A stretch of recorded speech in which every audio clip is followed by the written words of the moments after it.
Well, I want to go ahead and start today by talking a little bit about where we've been recently with philanthropy and giving. And I want to start with some statistics. So you can see here that Americans gave nearly $450 billion in 2019, up a little over 5% from the year before. And the largest source of charitable giving came from individuals, which is not a surprise to me. That's typically what happens, representing nearly 70% of all total giving. Some other notable sources of giving were, of course, foundations, bequests and estate plans, and corporations, along with some others. But these were some of the larger percentages.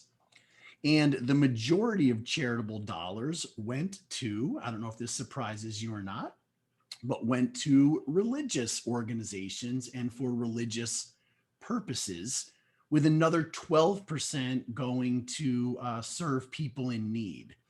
And a number of the studies that I looked through involved local giving to churches and tithing to churches. So that's part of that 29% right there. And by the way, I feel like the combination of giving to religious organizations and to people in need is great news for you guys, because in my mind, right, you and we embody both of those. We are Christ-centered organizations serving people in need. And so that is a real sweet spot for people who want to give out there. And then overall, giving in 2019 increased across the board in nearly every sector. If you want to look at a brief history of giving, here it is. $211 billion given in 2010, all the way up to what I just highlighted there, nearly $450 billion given in 2019. So we're trending in the right direction. People are continuing to give in a great way and looking to make a difference with their giving. Baby boomers are still leading the way in giving. Now, understand that a lot of these categories are ever evolving and they're changing all the time, especially when we're talking about Gen Z and Gen Alpha. We have a lot to learn there, a lot to figure out. And so although these categories, again, are ever evolving and moving, and we're discovering new things about these individuals in these categories, it's pretty safe to assume that boomers are leading the way right now in giving, and will continue to lead the way in giving for quite some time. But of course, everybody, I just led us up to 2019. So now we've got to talk a little bit about this elephant in the room, right? Which is 2020. So what happened with giving in 2020? I want to highlight a study that I looked at here, which was really fascinating. It was conducted by the Evangelical Council for Financial Accountability, so a Christian organization. They polled nearly 1,300 Christ-centered nonprofit organizations and churches. And I want to share a few of the findings that came out of the data that was provided specifically by nonprofits. 75% that were a part of this study said that their 2020 cash income, right, even in the midst of COVID, even in the midst of a great pandemic, their 2020 cash income remained the same, or it was actually higher than it was in 2019. 57% said that other income was also the same or higher than it was in 2019. And when they're talking about other income, they're talking about things like non-cash income or gifts in kind or just some other income streams that didn't specifically fit the ECFA categories connected with this study. 71% said that their cash reserves remain largely untouched in 2020, but they may need to be used in 2021. They're still trying to figure that out a little bit. But of course, it depended on context. It depended on the cause and the model of organizations as far as how they were impacted by COVID and by the pandemic. As an example, I was talking to an organization out here in the Phoenix area a while back, and they generate a lot of their income by taking short-term mission trips and bringing people on short-term mission trips. Well, of course, that took a massive hit in 2020. And so that organization was actually down about $1 million in 2020. And unfortunately, they had to cut about 7 staff. So it does depend on the cause and model, but some overall data here connected with giving and Christian nonprofits in 2020. If you ask about total giving in 2020, that is still being figured out. I saw one study that said nonprofits as a whole, lost about $25 billion in 2020. I also saw another study that said that by the time it was all said and done, everything got caught up and that giving had actually increased by about 2% overall in 2020. So it's probably somewhere in the middle of all that, and a lot of things are still being figured out. So I don't know if this resonates with you, with where you've been as a nonprofit and where 2020 sort of was for you. But again, looking at here what's been happening across the board a little bit. And then there's another study that I want to highlight here. And this study is going to serve as a bit of an outline for where we're headed today. It was put out by Stanford, and it was a study on leadership and management in the nonprofit sector. It was connected with some great organizations like GuideStar and BoardSource and some others. And what they did as they were prepping for some book research is they sought out detailed responses from 3,000 stakeholders across the country connected with nonprofits. These were executives and staff and board members and donors and so many others. And again, the research was going to be connected with a book called Engine of Impact: Essentials of Strategic Leadership in the Nonprofit Sector. And what they did was they identified 7 elements of strategic leadership. And then they went to all of these individuals out there, and they basically said, how are you doing? How are your organizations doing connected with these 7 elements, these 7 areas of strategic leadership? And the responses started coming in. And so you can see here, 56% of individuals polled said that our nonprofit, our organization, is struggling in the area of board governance. 52% said they're struggling with funding, and so on down the line.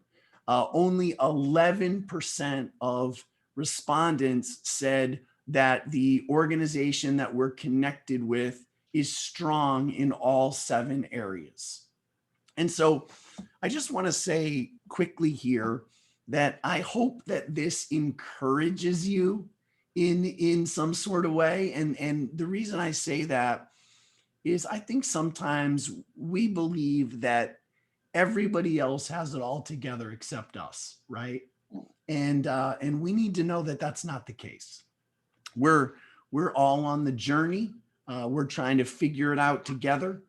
We all have strides to make.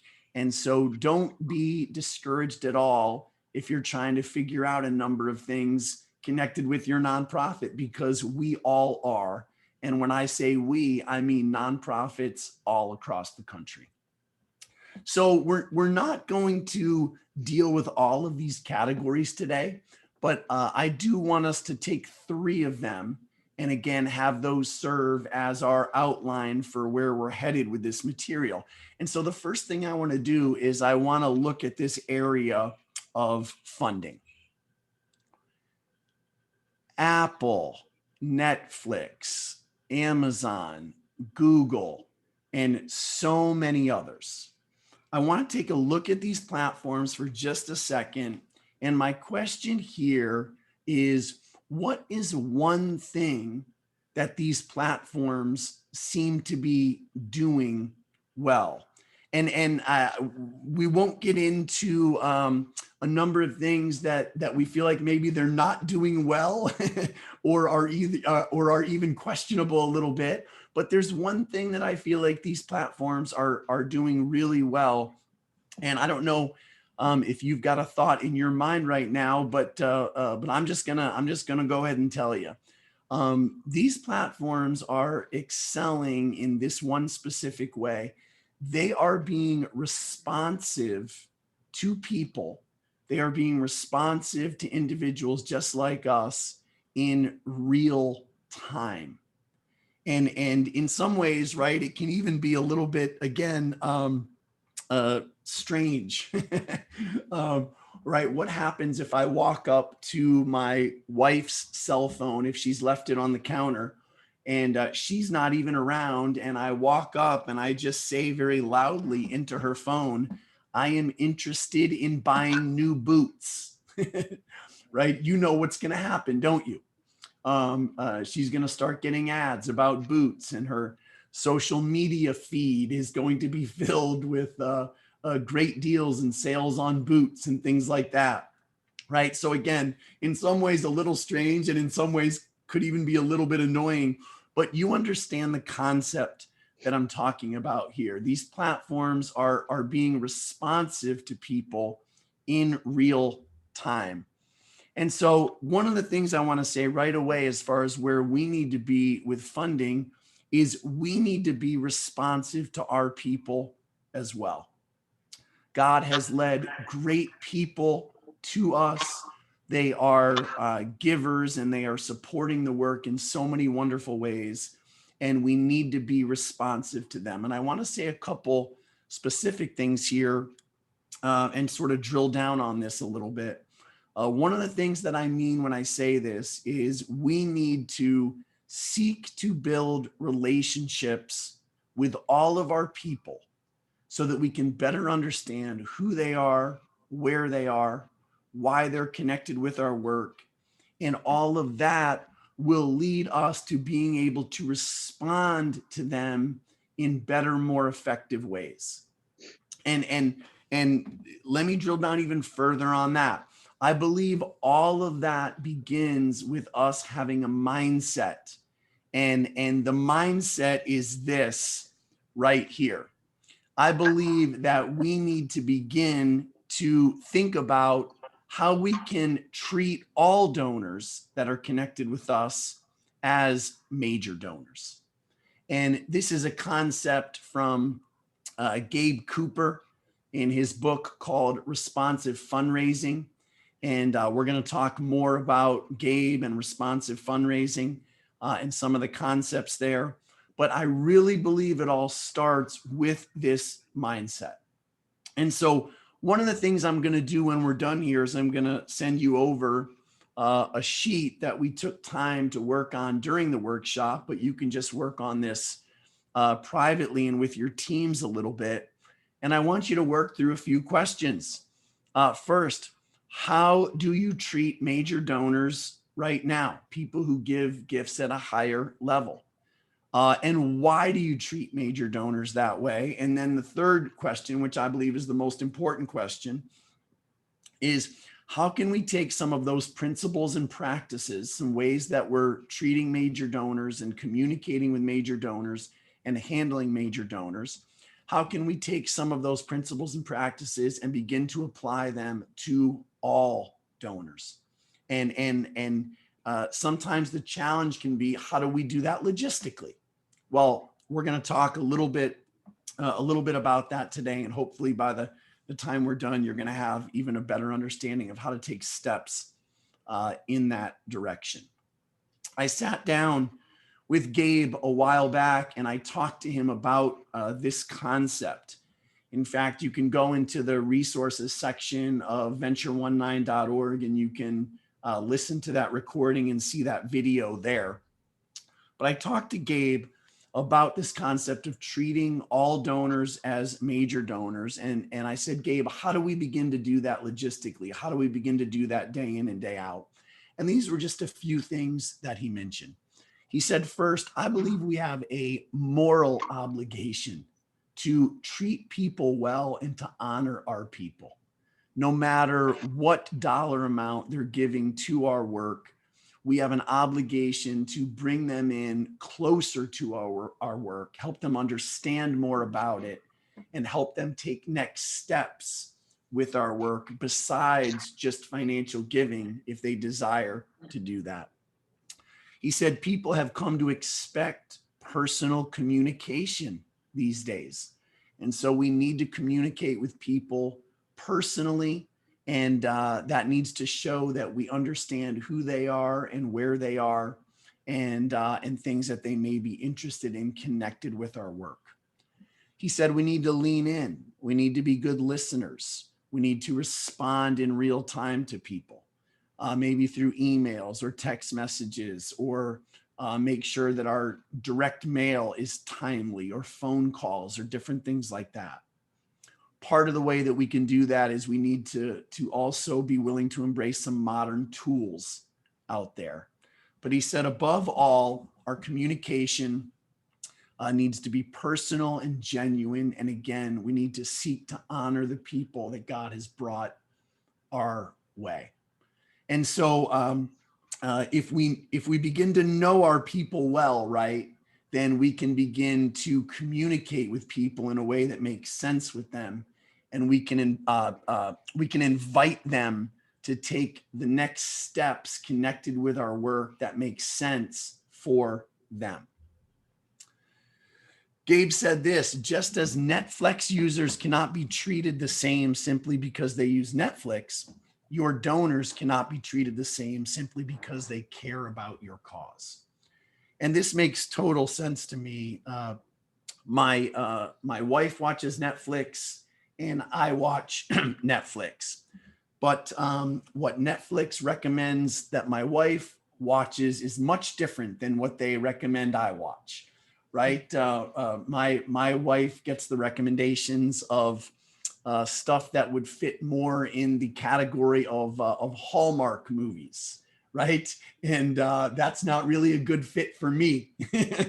I want some different stuff. And so sometimes we fall into this trap as nonprofits of saying, oh, all these different people are connected with us, and so we're just going to treat them all the same. We're going to send them all the same messages. We're going to invite all of them to take the same next steps. And that doesn't always work. That's not always effective. Here are 10 principles of responsive nonprofits that Gabe talks about in the book, Responsive Fundraising. He said that we need to be willing to build relationships with all of our donors. And we just talked a little bit about that. We need to embrace innovation, experimentation, and failure. Learn from our mistakes. We need to earn the trust of our people. We need to understand that generosity is both social and individual, meaning we shouldn't just be trying to reach individual people. We should also be trying to reach groups of people who all care about the same thing, something that's most likely connected with our mission and vision and cause. We need to be responsive and create good by breaking down silos. And what we're talking about here is the work of being responsive is not just the work of the development department. It's the work of all of us together, our entire leadership team, right? It should become part of our culture that we care about people, that we want to learn about people, and that we want to communicate with people in a way that makes sense for them. Again, inviting them to take the steps that we believe are the right next steps. We need to continuously adapt to new behaviors. We need to say thank you a lot. We need to value motivational insights over behavioral insights. We need to seek to understand why and how people are motivated and what that really means for people. We need to believe that generosity is not simply transactional. In fact, we should believe it's not transactional at all, but we should believe that it's transformational. That when people give, they really are better off, just like Jesus talked about.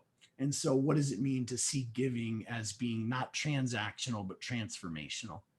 And then we need to also understand that the amount a person gives doesn't always reflect the passion that they have for our cause. Some of the most passionate people that you have right now may not be giving at all, or they may be giving, but they may be serving, or they may be giving a lower dollar amount.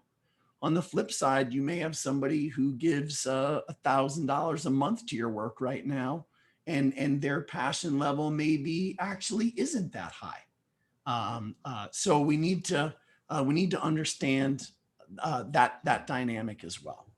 And I just wanted to hit these quickly. You can read a lot more about these concepts in the book Responsive Fundraising.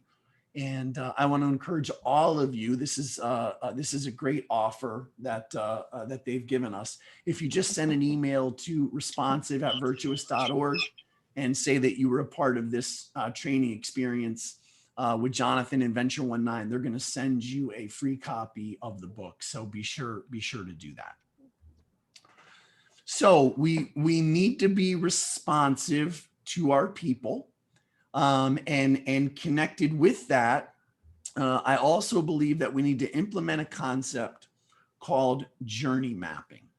And let's talk a little bit about that. Here's another quote: "The focus on who can give your organization the most money or who has given most often to your work, this is significant, completely misses out on who has the most growth opportunity with your nonprofit." Sometimes we just get dialed in and focused on, okay, who can give us money and who can give us the largest amount of money. And Gabe and Responsive Fundraising says here that we need to be focused primarily on the people who we feel like have the most growth opportunity connected with our work. When a nonprofit takes the time to map the donor journey, craft personalized messaging, and engage at the right time with each person, they signal to their people that they are a critical part of the organization. So what we're talking about here is, again, beginning to understand people, beginning to understand their stories and where they are, communicating with them in a way that makes sense. And some of the ways that we can begin to understand people at a deeper level is through this journey mapping process. And so you say, Jonathan, where on earth can we even start with this? How can we begin to understand people at a different level and even begin to categorize them a little bit so that we understand their journeys a little bit better? I want to just give you a few basic ways on how you can start. So first, when it comes to journey mapping, and we just talked about how important it is to communicate with people in a way that's right for them, in a way that fits who they are and where they are. And so maybe you want to start in a general way by just identifying your people connected with how they best want to receive communications. So you've got a few options here. You've got somebody that I'm just calling here, and that Responsive Fundraising calls the disconnected donor. This is a person who doesn't respond well to digital, right? We've all got these folks for sure. They prefer in-person or direct mail or phone calls or different things like that. Next is the tech-savvy donor, very comfortable on digital, email, social media platforms, mobile, texting, different things like that. And of course, the hybrid donor is somewhere in between.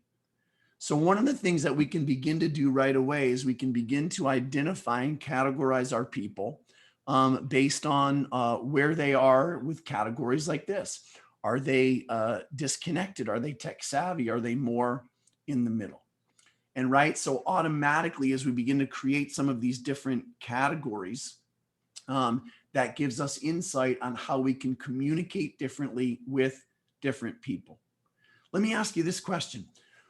What if you have this incredible fundraising appeal? I mean, it's moving, it's specific, it's connected with a great project. I mean, you just believe that everybody who sees it is going to be touched by it and is going to want to respond to it and give to it in a great way. Well, what happens if you take that and the only way that you send that out to all of the disconnected people, the people who aren't so tech savvy, is you blast it out digitally, right? What happens in a situation like that? It's not the right fit for them. For many of them, they may not even see it, or they won't respond to it because, again, it's just not sort of the right way that they like to be communicated with. So I think understanding where people are, even with tech these days and communication preferences, can really be helpful for us. Another thing that you can do is you can start by identifying your people and categorizing your people connected with specific programs that they're involved with, or programs that they specifically give to.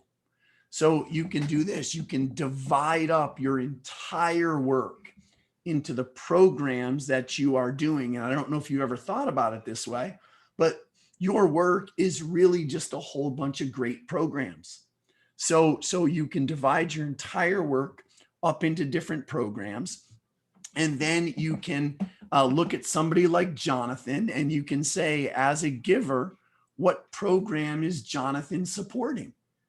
Is he supporting a specific program over others? This will give us good insight into what Jonathan cares about and what he wants to help move forward connected with our work. And then also that leads into things like, okay, so what should Jonathan hear next about our work, and how should he hear it? And what's the right next step for Jonathan? And then how do we want to communicate that to Jonathan? And you can begin to see how this starts to fit together, right? What's the right next step for Jonathan, and how do we want to communicate that to Jonathan? Well, Jonathan is a tech savvy person. So now we're going to communicate to him in this way. And so you can begin to see how all this fits together and sort of builds together. So some great direction here, but let me ask you this question. What if Jonathan has only given to your organization and he's only given into the general fund? What if he hasn't given to a specific program, or what if he hasn't earmarked any giving? Well, guess what? That's great and that's awesome. But as an organization, you ready for this? We should still seek to learn about Jonathan. Why is he connected with us, and why is he giving to the general fund, and why does he even care about this work? And so another way that we can continue to journey map our people is to discover why at the deepest level they're connected with us.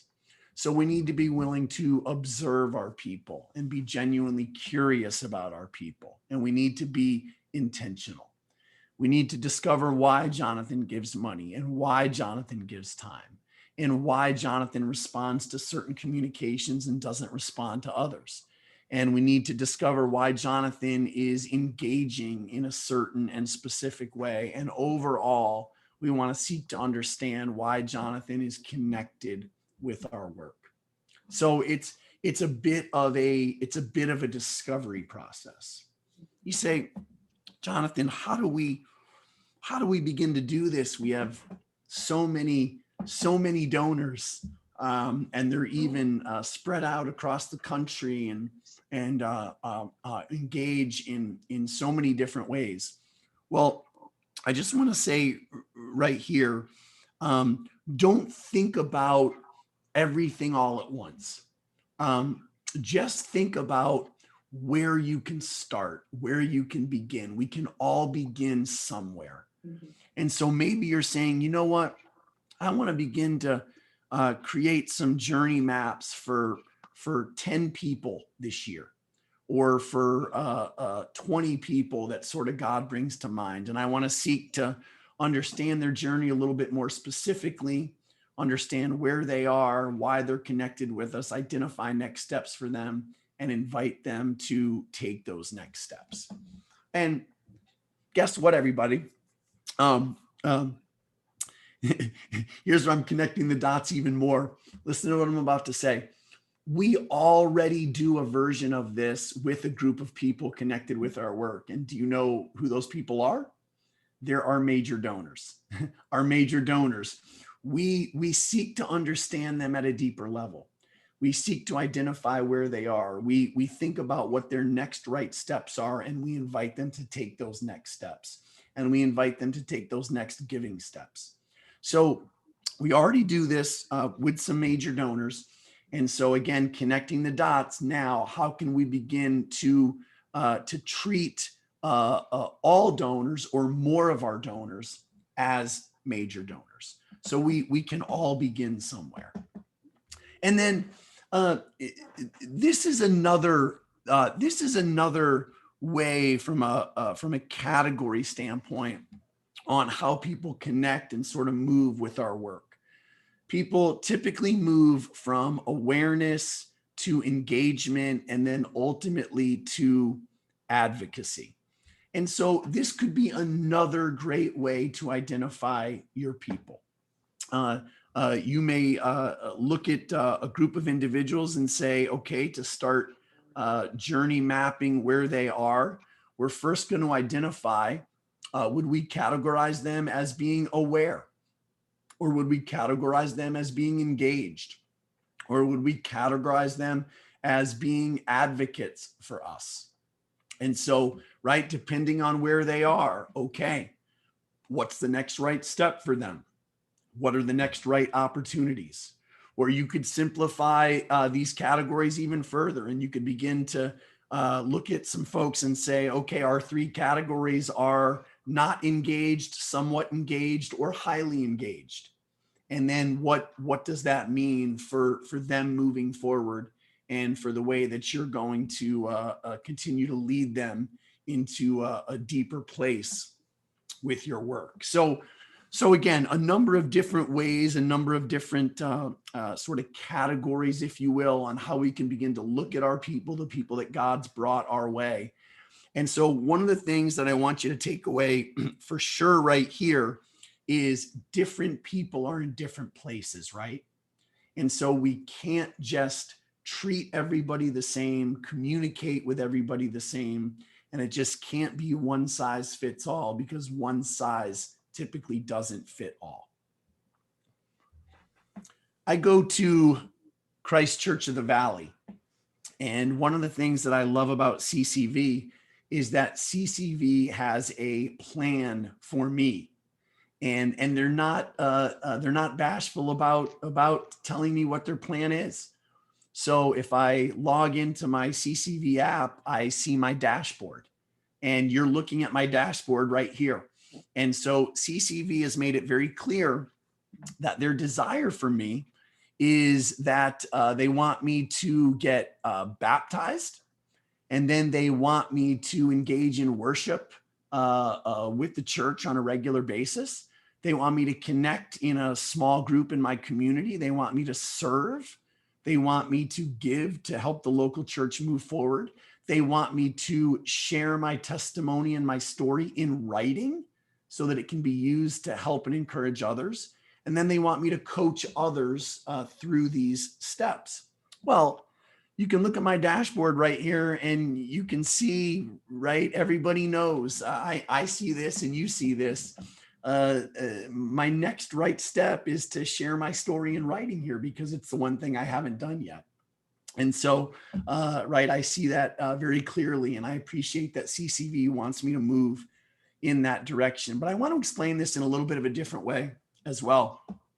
Can you imagine, everybody, if once I got baptized and accepted Jesus into my life, that then all of CCV's communication to me was just about one thing. Would you give to the local church? Would you tithe? Would you give us offerings? Would you give us money and that kind of thing? Right? Can you imagine if that's the only message I got from CCV moving forward after I was baptized? That would be crazy, right? So understand that journey mapping, and this is a big sentence I want to say here. Journey mapping is about helping people reach their potential. And so understand that as we look at our people. And so a lot of nonprofits fall into this category, right? Even though the categories are a little bit different, instead of being baptized, somebody gives one gift or somebody serves or something like that. And then the only communication that they receive moving forward for the next 25 years is, will you give us money? And right. And that's not the right flow for people. And so we need to be sensitive to that. And we need to think about, okay, how do we clearly define the direction that people should go connected with our work, so that the result will be helping them reach their potential with our mission and our vision and our cause. And put yourself in this position here. How would you feel if you were this person and a nonprofit was handling you this way? For me personally, I love it. I love that CCV handles me that way, that they've got dreams and plans and hopes for me, and they communicate that specifically. But think about this for a second. If a nonprofit communicates with me in a way that fits me in a way that I want, and they communicate with me about stuff that I care about, and they're inviting me to take the next right steps, again, connected with their kingdom work, I love all that. Right? That's just wonderful. I feel like they care. I feel like they want what's best for me. And again, it's the opposite of simply saying, Jonathan, will you give us money? And just continually drilling home that message for the next 25 years. And again, everybody, I just want to say this again. This is important. We already do a version of this with our major donors. We communicate with them in a way that works for them about stuff that they care about, and we invite them into different programs and giving opportunities in a very specific way. So we're already doing this with some major donors. So again, right, the concept, how can we treat more of our overall donors as we are treating and handling our major donors? I'm going to email out some follow-up material here, like I mentioned at the top of the hour, and I'm going to send you out a couple links from Responsive Fundraising and from Gabe Cooper's organization Virtuous on journey mapping. And you can also book coaching, and we can talk a little bit more about journey mapping as well. All right, so we need to be responsive to our people, and we need to implement something that I'm calling journey mapping. And then I just want to hit this concept really quickly. It stands on its own, but as far as where we need to be from a funding standpoint, we need to better understand the power of social networks. And understand, I'm not talking about social media here. I'm talking about social influence. So this was interesting as I researched different studies for this workshop. People are actually spending less time these days researching nonprofits. Only 35% of givers ever do any research. 75% of those spend less than 2 hours, and 63% research only to confirm that your organization is not a total fraud, right? Why is that? Well, it's because long before anybody gets to your website these days or sees a direct mail piece in their mailbox, they are being largely influenced by peers, family members, faith communities, and so many others. People more than ever these days are trusting in their own networks to make decisions about a number of things, including nonprofits to connect with and to get behind and to support. This is my next door neighbor, Dan. You can say hi to Dan there or just wave at him. So this is what happened with Dan a while back. Dan texted me and said, I want to give a $400 tax credit gift to a nonprofit out here. Can you give me a few recommendations? And so I did just that. I highlighted a few different organizations that I know well, and I said these would all be great organizations, and you could feel great about giving your gift to one of these. Well, one of the nonprofits, I know the executive director very well, and so I got this screenshot texted to me within 15 minutes from the executive director of this organization. And it was a screenshot of my next door neighbor, Dan, making his gift. So you can see here, he gave $400 and he attached this note. My friend and neighbor, Jonathan Rowe, advocates and speaks highly for this organization. I wish you well in your mission. Thank you for your service to the community. And so, right, for Dan, that's all he needed. He just needed me to say, I know about these organizations and I believe in them, and you could give to any one of them. And within 15 minutes, Dan is given a $400 gift. So just a couple things here. What does this mean for us moving forward? We need to recognize that our people, your people, not really you as the organization, are the primary means of communicating your mission and vision and your cause into their networks. So how are we equipping people? I've been using the fictional person, Jonathan, right? How are we equipping Jonathan to share about our work? What would your people right now say about your work into their other networks? What would your community say about your work right now? And what is what's sort of the ripple effect of that in the community where you exist? What are people saying about you? How do we get more intentional and identify people who are either advocates for us right now or people who are ready to be advocates for us? And how do we sort of fan that flame? And then one of the things I think we also have to think about moving forward even a little bit more is what should be the role of peer-to-peer fundraising. When we talk about, right, people are listening to trusted friends and colleagues these days. What does that mean from a standpoint of engaging and implementing some peer-to-peer fundraising?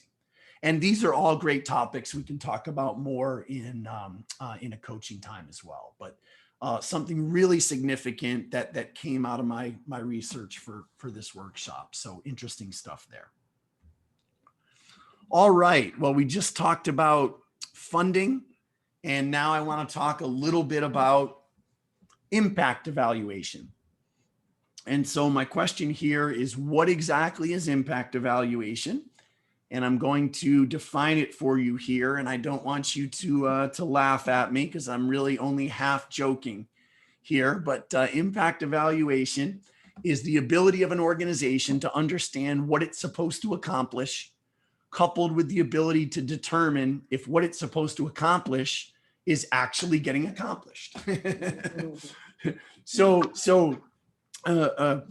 Right, we cannot communicate impact to our people unless we know if we are actually making impact. And so to state that definition another way, and by just connecting a couple questions with it, here's what I would say. What has God called you to do, and are you doing it? What has God called you to accomplish, and are you accomplishing it? What are you trying to get done, and are you getting it done? How about these? If you were no longer in existence as an organization, who would notice in your community and who would care? And how about this? In the absence of your outputs, in the absence of your programming, how would your community suffer? And so when we are struggling to figure out, are we making the impact that we're supposed to make, the breakdown typically happens right here up front. It's because we are not crystal clear on what we're supposed to be accomplishing. And if we're not crystal clear on what we're supposed to be accomplishing, that's going to make it virtually impossible for us to determine if we're making the impact that we're supposed to be making. I get the question all the time, Jonathan, how do I measure impact? How do I measure impact? How do I measure impact? How do I measure impact? And to that, I would say this, honestly, if you know what you're supposed to be getting done and what you're supposed to be accomplishing out there, at that point, it should be relatively easy to look out and actually see if you're getting that done. And so if you are getting that done, then really the only question left is, how should we communicate that impact that we're making out there to our people? And how you communicate impact, right, is a totally different question than how do you measure impact. You first have to know, again, what you're supposed to be accomplishing, and then you can figure out pretty easily, I think, if you're getting that accomplished. But then from there, we have to think about how to best communicate that with our people. If you have clarity, like this slide says, though, if you have clarity, again, I can't state this too many times. If you have clarity on what God has called you to accomplish, you should be able to look out and see, yes, we're getting this accomplished, or no, we're not. And if we're not, then that means we need to look at things and be willing to make some adjustments. So where we need to be with impact evaluation, we need to know what we're supposed to accomplish. And also we need to be willing, and we need to understand how to communicate what we're accomplishing to our people. And again, here's that phrase, in real time.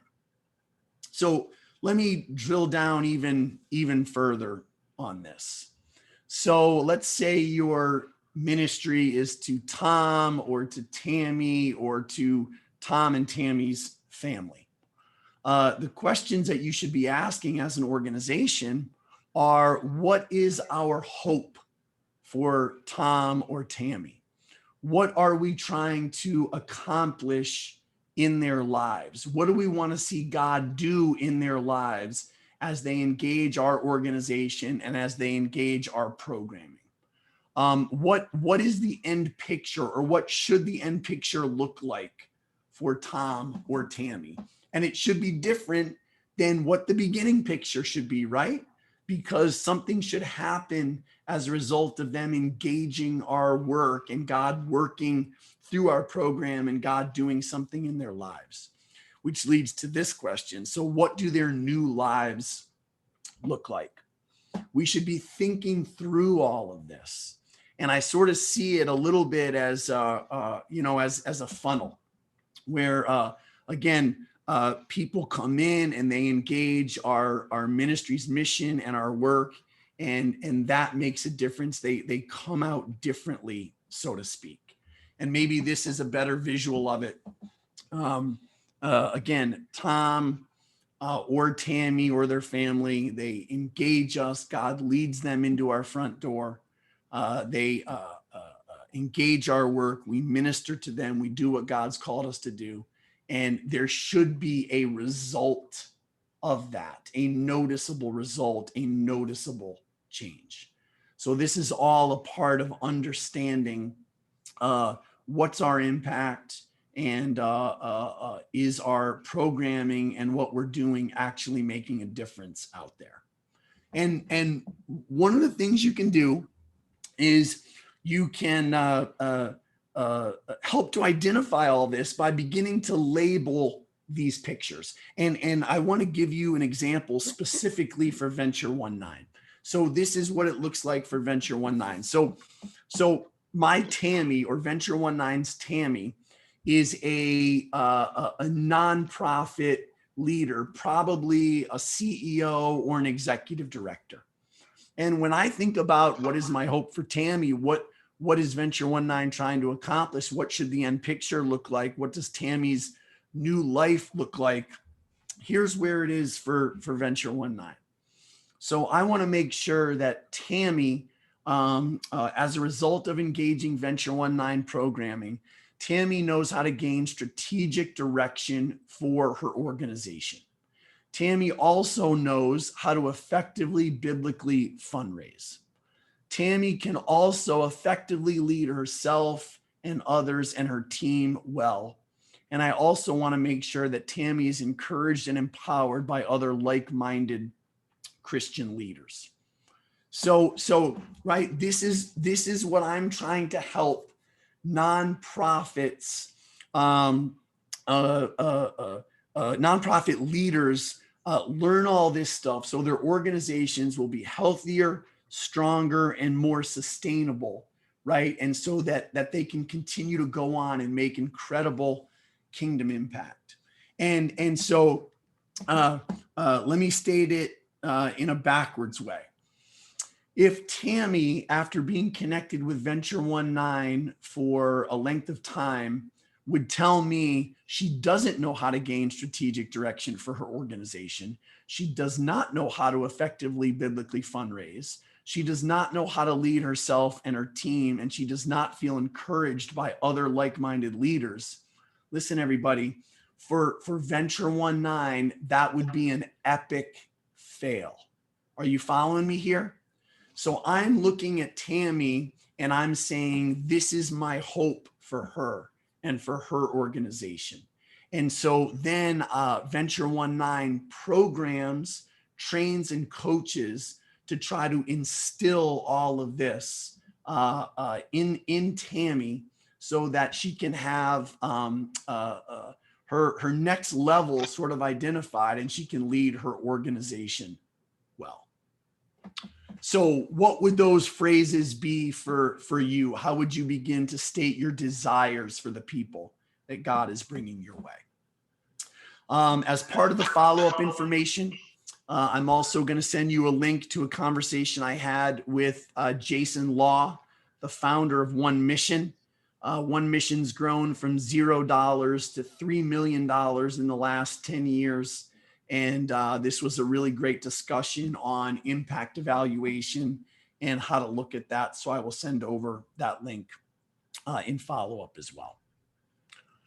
Okay, so we need to know what we're supposed to accomplish. We need to communicate what we're accomplishing in real time. And I want to give you some examples of this.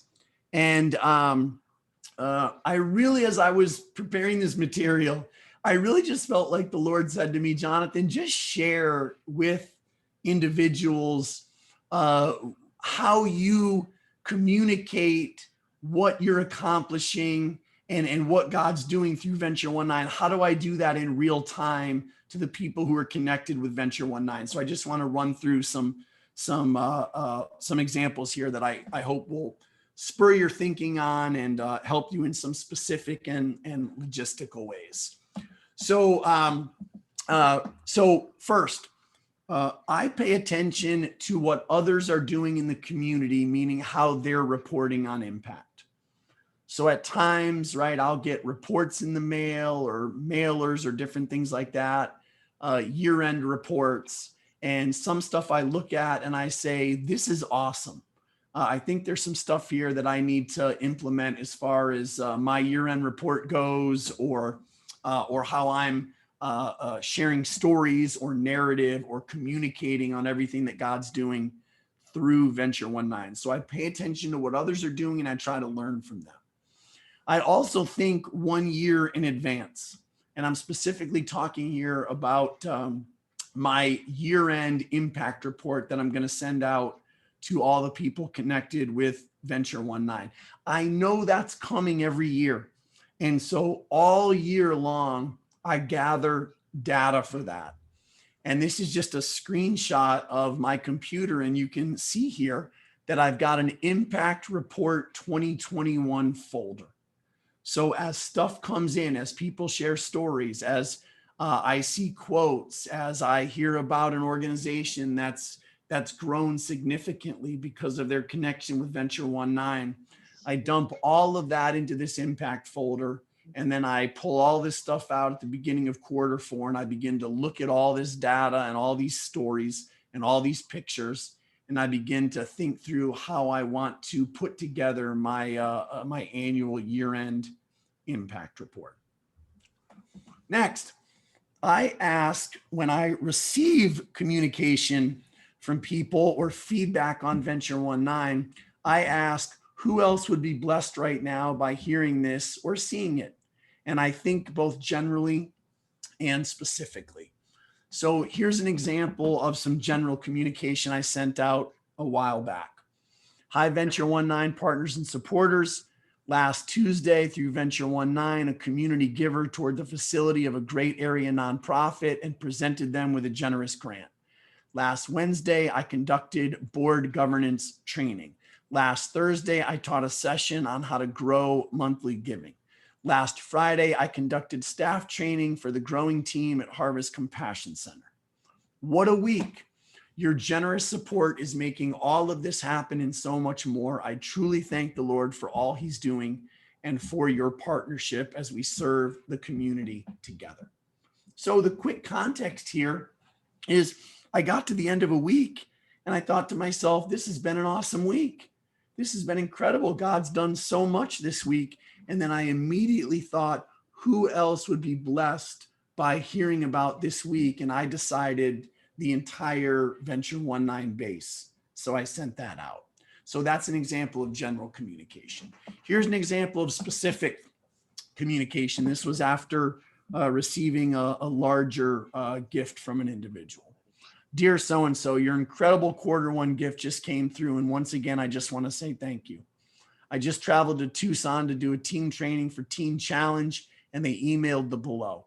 You're helping to make all this happen and more. And then I shared this note from Teen Challenge. Jonathan, thank you for yesterday. You're inspiring us, and we're continuing to think through ideas based on yesterday's training. So again, I thought to myself, this is a major donor who just gave this great gift. I think they would be interested to hear this and even hear about something recently that happened as a result of their giving, because they had given in the past as well.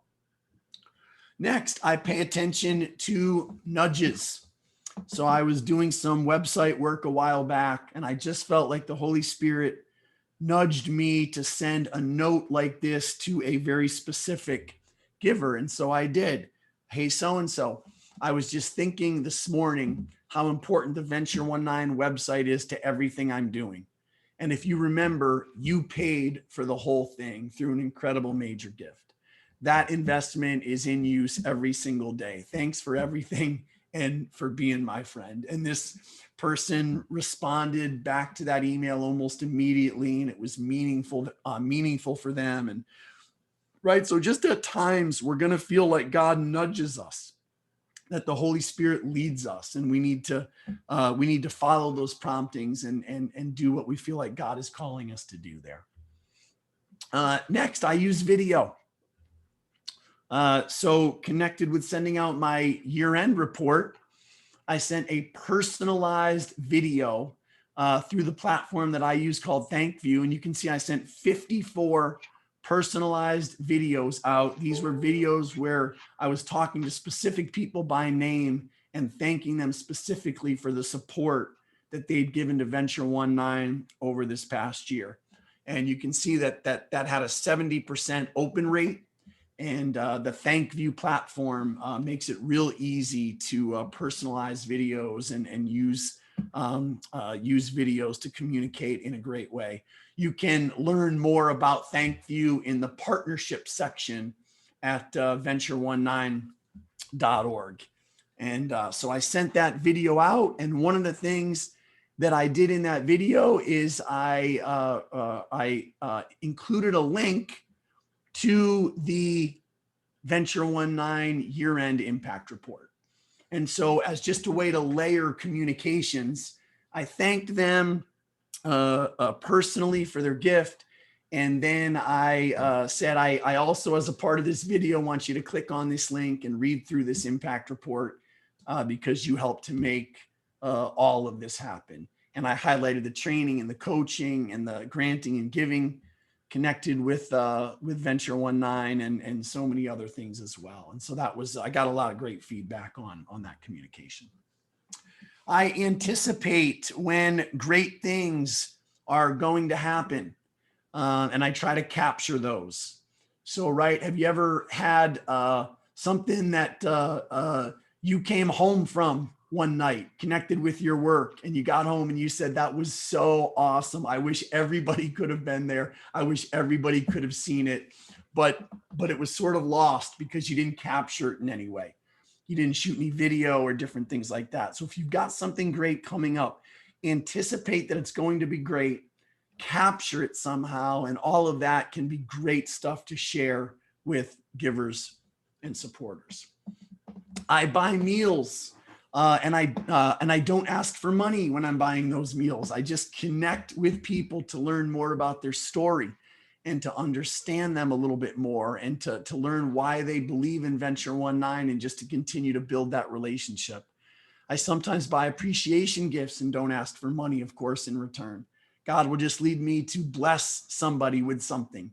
And so I'll do that. And again, just thank them for their partnership and support. I text message on the fly. I sent this text message last year. Hey, Ken, I received your February check in the mail. I just can't tell you what a blessing it is to have alongside ministries giving generously and helping the work of Venture 19 move forward. I really appreciate it.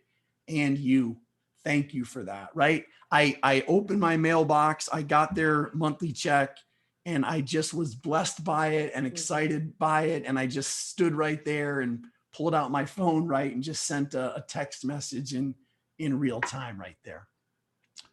Next, I use a lot of quotes. And if you want a copy of my year-end impact report, email me. In fact, I'll include that in the follow-up information, and you can see how I used quotes there. But I feel like quotes are oftentimes very powerful.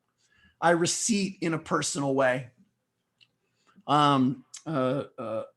If you make an online gift to Venture 19, you automatically get an electronic receipt. But in addition to that, I send out another personalized receipt that looks like this. And if you want a copy of this, email me on that. The top portion is a personal message to the individual giver, talking a little bit about how the money is going to be used and how grateful I am for the gift. So I really try to personalize receipt communications. Next, I recognize that every thank you opportunity is an opportunity to report on impact. And so all this sort of fits together. When I feel like I'm going to thank somebody, I also find a way to report on impact and all that God's doing through Venture 19. I also understand that oftentimes the simplest ways are the best ways. This is just a screenshot of a video that a nonprofit sent to me. Our family bought a family in need some Christmas presents. And when this organization went to give this family their Christmas presents, they just shot about 2 or 3 minutes of video and then texted that over to me and to my family. And we loved it. Again, in real time. And we could watch this little girl opening the Christmas presents that we bought for her. And we were just so blessed by that. But it all starts here. I'm genuinely thankful and grateful for gifts and people that come my way and come the way of Venture 19. So I seek to honor all donors, and I seek to treat all donors as major donors. And again, it all starts with that mindset. While impact evaluation is becoming more prevalent across the nonprofit sector, many organizations still do not conduct regular external or internal impact evaluations and do not use the findings to refine their organization's theory of change or its overall strategy. We've got to be constantly asking ourselves, are we doing what God is calling us to do? Are we getting done what God is calling us to get done? So we need to constantly be evaluating our impact. Are we making it? Is it happening? And then how do we best communicate that with our people? I just want to hit courage very quickly here as we wind down, and then we'll just open it up for a couple questions, and we'll be done with everything here. But one of the questions that was asked in this study to all those different leaders out there across the country was answer this question for us, or put a level to this. And it was this: the insight and courage of our executive director or CEO is essential to our organization's impact moving forward. And 84% of people who responded said absolutely. So let's talk about courage for just a minute. And I want to put sort of my spin on this. And so I won't take time to hash through all this. There are different views of reality and spirituality out there. I believe that we are, and you guys are, the top left quadrant here. And what I mean when I say that is, I believe that you believe that God is really the ultimate creator, sustainer, and redeemer. I believe that you believe that Jesus is really the way, the truth, and the life. So understanding that, I just want to encourage you in 3 quick ways from a courage standpoint. And the first thing I want to say is have the courage to not just believe that God is the ultimate creator, sustainer, and redeemer, but have the courage to put that at the center of your work and live that out. And I love this quote from a book called When Helping Hurts. Does your ministry narrate that God is the creator, sustainer, and redeemer of even the technology and the resources and the methods that you are using to help people? Material things solve material poverty. Jesus solves spiritual poverty. So have the courage to put Jesus at the center of all the great work that you're doing, and make sure people know that he truly is the reason for it. Next, I want to encourage you to have the courage to attack. And in Matthew 16, Jesus said, I will build my church and the gates of hell will not prevail against it. And I've always thought this is about us doing our work, and the gates of hell are going to advance toward us, and we have to try to hold them off. But the good news is they're not going to prevail against us. And then somebody reminded me, Jonathan, gates are not offensive, gates are defensive. And so when I looked at it that way, I realized that's right. It's not the gates of hell advancing toward us. It's that we are supposed to be advancing toward the gates of hell. We are supposed to be storming the gates of hell through the Christ-centered and kingdom-oriented work that God's called us to do. And so my question here is, what should be your next offensive move as an organization? What do you need to attack next? What are you going to advance toward? Understand that as we do that, as we advance toward the gates through our Christ-centered work, Jesus said the gates of hell will not prevail against us in our work. So we need to have the courage to attack and to move forward. And last, we need to have the courage to be one of the two. Venture 1:9 is based on Joshua 1:9, where it says, be strong and courageous, for the Lord your God is with you wherever we go, wherever you go. And of course, this was connected with Joshua getting ready to lead the Israelites into the promised land. But it all started back in the book of Numbers, where Moses sent in the 12 spies to check everything out, right? And 12 came back and 2 of them said, we can do it because God is with us. And they said that in the midst of 10 of those spies saying, we can't do it. We should run the other way. We should give up.